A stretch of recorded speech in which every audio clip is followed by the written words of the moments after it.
Komisi 2 DPRD Maluku soroti dugaan penyimpangan anggaran reboisasi 24 miliar.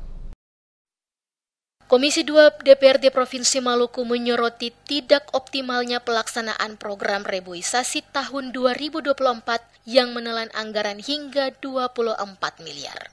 Sejumlah temuan di lapangan menunjukkan adanya kejanggalan antara laporan kegiatan dan kondisi real, sehingga menimbulkan dugaan penyimpangan anggaran.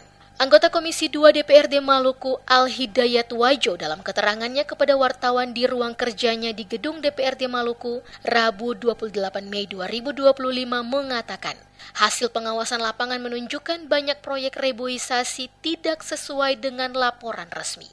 Ia mencontohkan proyek reboisasi di Kabupaten Buru yang dalam laporan disebutkan mencakup lahan seluas 30 hektar, namun kenyataannya tidak terbukti di lapangan.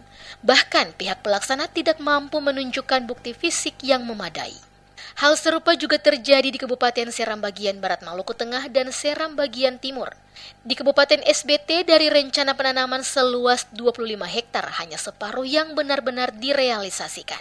Lebih mengejutkan, kata Wajo, adalah temuan proyek reboisasi di Kota Ambon yang didanai sebesar 1,4 miliar. Namun tidak ditemukan kegiatan yang berlangsung pada tahun 2024.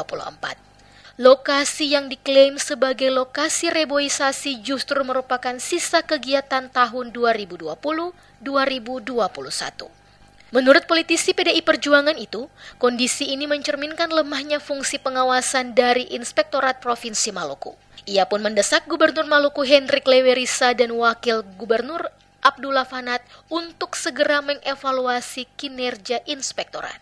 Berdasarkan hasil pengawasan yang kami lakukan beberapa waktu lalu di beberapa kabupaten itu, ternyata memang ditemukan ada penanaman namun tidak sesuai dengan yang diharapkan. Misalkan di Kabupaten Buru seluas 30 hektar, fakta di lapangan tidak menunjukkan bahwa ada 30 hektar dan petugas di lapangan tidak mau menunjukkan bahwa 30 hektar itu dari mana sampai di mana. Kemudian di SBB juga demikian, kemudian di Maluku Tengah juga demikian. Juga di Seram bagian Timur pun demikian. Seluas 25 hektar di Seram bagian Timur juga tanamannya itu hanya berada di posisi depan, sedangkan di belakang itu tidak ada tanaman. Komisi 2 DPRD Maluku yang membidangi sektor kehutanan dan lingkungan hidup mencatat bahwa dana bagi hasil dari pemerintah pusat untuk program penghijauan kembali di 5 kabupaten kota di Maluku, yakni Kabupaten Buru, Buru Selatan, SBB, SBT, dan Maluku Tengah belum dimanfaatkan secara optimal dan transparan. Sebagai tindak lanjut, Komisi 2 akan segera memanggil OPD terkait untuk meminta penjelasan. Selain itu, hasil pengawasan ini akan disusun dalam laporan resmi dan diserahkan kepada aparat penegak hukum guna ditindaklanjuti.